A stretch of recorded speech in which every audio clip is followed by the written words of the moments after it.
मनोज जरंगे यांनी आपलं उपोषण स्थगित केलेलं आहे। या संदर्भात बोलण्यासाठी आपल्यासोबत मराठा समाजाचे ज्येष्ठ अभ्यासक, मराठा आरक्षणाचे अभ्यासक बाळासाहेब सराटे आहेत।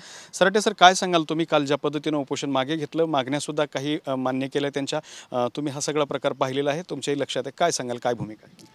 खरं तर मी सर्वप्रथम मराठा समाजाचा हार्दिक अभिनंदन करतो आणि जरांगे पाटलांना मनपूर्वक धन्यवाद देतो की त्यांनी एक नवा या ठिकाणी अध्याय लिहिलेला आहे। आणि सरकारला पण विशेष धन्यवाद यासाठी, मी अनेक वर्षे या आरक्षणात काम करतो आणि मी इतिहासही वाचला आहे आरक्षणाचा। एकही मुख्यमंत्री एवढा मराठा समाजाच्या बाजूने स्वतःहून काही करतोय असं काही आढळलेलं नाही आहे। ही पहिली वेळ आहे। करताना दाखवलं आम्ही हे करतोय, आम्ही ते करतोय, पण दिशा चुकली असेल किंवा आजूबाजूच्या लोकांनी सुधरू दिलं नसेल किंवा ते फिसकटलं असेल, परंतु आतापर्यंत आत्ता जे सरकारची भूमिका आहे, आत्ता जे सरकार म्हणजे साथ देते ते अत्यंत खरं म्हणजे प्रथमच घडतंय असं माझं मत आहे। त्यामुळे मी सरकारला पण धन्यवाद देतो आणि त्या अर्थाने काल जे जरांगे पाटलांबरोबर जे सरकारने काय जे म्हणता येईल बोलणी केली आणि काही आश्वासन दिलेलं आहे, तर हे एक हा चांगला भाग आहे आणि एक नवी सुरुवात आहे। मराठा समाजाने याच्याबद्दल आशा ठेवायला काही हरकत नाही असं मला वाटतं। जी चर्चा झाली, जी आश्वासने दिली, त्याच्यातून मराठा समाजाच्या काही हाती लागणार आहे का?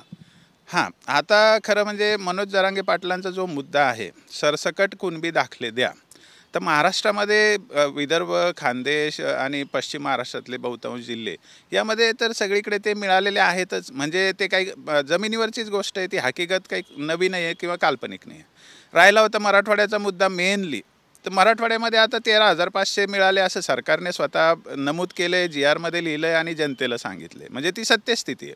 त्याच्या आधारावर त्यांनी प्रमाणपत्र द्यायला सुरू केलेली आहे, 500 लोकांनी अर्ज केलेले आहे, ही आजची माहिती आहे। म्हणजे आता मराठवाड्यात 60 वर्ष झाले मराठा कुणबी नाहीच असं जे बोललं जायचं, ते परसेप्शन जे धारणा होती ती बदलली आणि मराठवाड्यातसुद्धा कुणबी आहेत हे आता सिद्ध झालं। हे सगळ्यात मोठं यश या आंदोलनाचं आहे। म्हणजे काय तर एक जो गैरसमज होता आतापर्यंत 60 वर्ष मराठा समाजाला आरक्षणापासून बाहेर ठेवण्याचा, तो आज मिटलेला आहे आणि महाराष्ट्रामध्ये सरसकट कुणबी आहेत ही गोष्ट आता जमिनीवर सिद्ध झालेली आहे। कारण भूमी अभिलेख कार्यालयामध्ये 33 आणि 34 नमुना आहे। तो नमुना 1881च्या जनगणनेचा त्याचाच नमुना आहे किंवा सदृश नमुना आहे। त्याच्यामध्ये जातही लिहिलेली आहे, व्यवसाय लिहिलेला आहे आणि गावातल्या प्रत्येक कुटुंबाचं त्या काळातल्या त्यामध्ये वर्णन आहे। म्हणजे हा समाज 1881 पासून कुणबी आहे हे आता जमिनीवर सिद्ध झालं आहे। त्यामुळे ही आशा आहे की आता 50% तर मराठा समाजाला यश मिळालेलंच आहे आणि पुढच्या काळामध्ये ज्या तडपेने आणि ज्या आपुलकीने समिती काम करते त्याच्यावरून मला खात्री आहे की पुढच्या महिन्याभरामध्ये किमान 50,000 नोंदीपर्यंत ते पोचतील। 50,000 नोंदी म्हणजे साधारण 20-25 लाख लोकांना कुणबी सर्टिफिकेट मिळण्याची सोय होईल। आणि जे काही तुरळक गावं किंवा तुरळक लोक राहतील की ज्यांची नोंद सापडलीच नाही, त्याच्यासाठी सरकारकडे बोलणं झालेलं आहे। सरकारने मान्य केलेलं आहे की त्याच्यासाठी कसे कुणबी दाखले द्यायचे तेही सरकारने ठरवलेलं आहे। त्यामुळे सरसकट शब्दाबद्दल जो वाद घातला जातो किंवा परिस्थिती चिघळवण्याचा प्रयत्न केला जातो ते चुकीचं आहे। जरांगे पाटील जे सरसकट म्हणतात त्याचा अर्थ काय आहे की जो मागेल त्याला मिळालं पाहिजे, मराठा समाजाच्या घटकाला। ज्याची इच्छा नाही त्याला घ्यायची काही गरज नाही। सरकार म्हणतं आपण सगळ्यांना देऊ, सरसकट शब्दावर काही वाद आहे का आपला? सरसकट नाही म्हणल्याने आपलं काय बिघडतं? सगळ्यांना मिळालं पाहिजे हा त्याचा अर्थ आहे। आणि मला असं वाटतं की कुणबी जातीच्या नोंदी जर 100% सापडल्या तर कोणाची हिंमत आहे त्याला नाही म्हणायची? ही केवढी मोठी उपलब्धी आहे। आणि आणखी उपलब्धी अशी की 67च्या यादीत सी आता जोडला गेला आहे समाज। 1 जून 2004च्या GRC नव्हे, ते तर GR आहेच, पण आता ओरिजिनल आरक्षणात गेला आहे मराठा समाज। हे जरांगे पाटलाच्या आंदोलनाचं प्रचंड मोठं यश आहे। पण मुख्यमंत्री सरसकट हा शब्द वापरत नाहीत। ते म्हणतात की सरसकटचा शब्द दिलेला नाही, त्यामुळं नोंदी ज्यांच्या सापडणार नाहीत त्यांना कुणबीमध्ये घेण्याची सरकारची, मुख्यमंत्र्यांची किंवा सर्वपक्षीय नेत्यांची मानसिकता दिसत नाही। मुळात हा प्रश्न प्रशासनिक आहे। सरकार, मुख्यमंत्री काय करायचे एवढ्या छोट्या गोष्टीसाठी? जर काही राहिले समजा 5-10% की ज्याची नोंद सापडतच नाही आहे, मग आता नोंद नसलेले असे छोटे मोठे गट आहेत त्यांच्यासाठी सरकारने काही तरतुदी केलेल्या आहेतच ना. मग काय मराठ्यांचं दुश्मन आहे का सरकार? जेव्हा 90% मराठ्यांना मिळतं हे जमिनीवर सिद्ध होतं, तेव्हा 10%ला कशाला डिप्राईव्ह करायचं, कशाला वंचित ठेवायची ही भूमिका असते. त्यामुळे सगळ्यांना देण्याचं सरकारची भूमिका आहे. सरकारची काही मजबुरी असेल, मीडियात सांगू शकत नसतील, आणि सरकारची भूमिका जी असेल ती असेल. आपल्याशी जे काल ठरलेलं आहे ते पब्लिकली ठरलेलं आहे, आणि जे कोणी कुणबी दाखले ज्यांना मिळू शकतात त्यांना द्यायचे आहे, नोंद असेल तर द्यायचे आहे. याच्यामध्ये एक घोटाळा आहे. वंशावळीचे सगळे या ठिकाणी चर्चा होतात. वंशावळीचा प्रश्न नाही, कुठेही त्या व्यक्तीच्या नावे कुणबी लिहिलेलं असलं तरी चालतं. वंशावळ तर ही जुळवायची गोष्ट असते की त्या कुणबी ज्याच्या नावे लिहिलेलं आहे तो आमचा कोण लागतो हे आपण त्याचं खाली पारंब्या तयार करत करत खाली आजपर्यंत आणावं लागतं. ती तयार करण्याची गोष्ट आहे. अभिलेखात कुणबी कुठेतरी नोंद असणं, रेकॉर्डमध्ये कुणबी कुठेतरी नोंद असणं एवढीच गरज असते.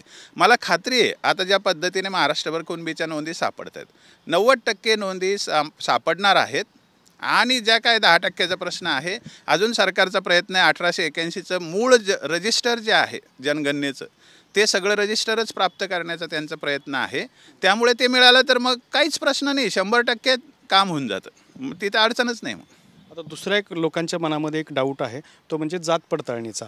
प्रमाणपत्र पडताळणी केल्यानंतर ते टिकेल का नाही टिकेल ही एक शंका आहे, त्याबद्दल काय सांगा? नाही, एकदा कुणबीची नोंद परफेक्ट सापडली, आजही 3.5 लाख कुणबी प्रमाणपत्र दिलेले व्हॅलिडेट झालेलेच आहेत.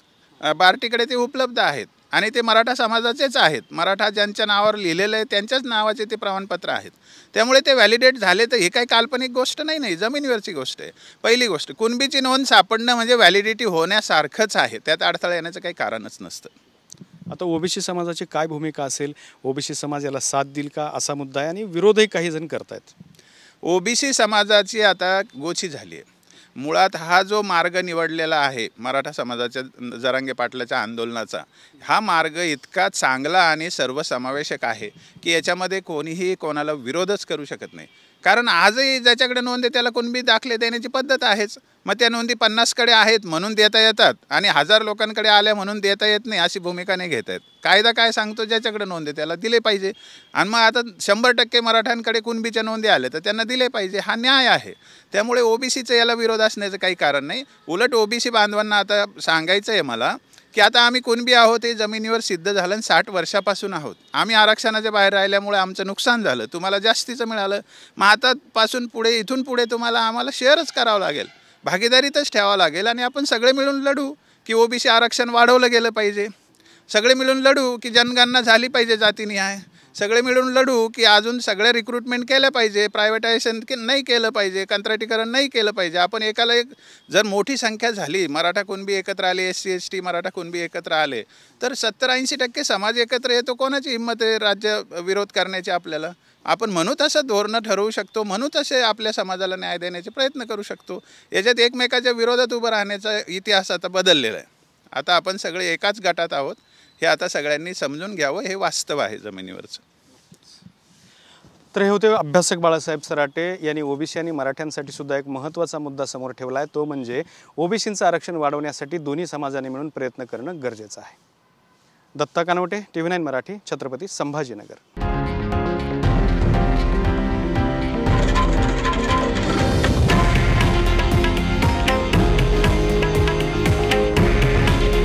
हे आहे देशातील नंबर 1 न्यूज नेटवर्क, आणि आपण पाहत आहात TV9 मराठी.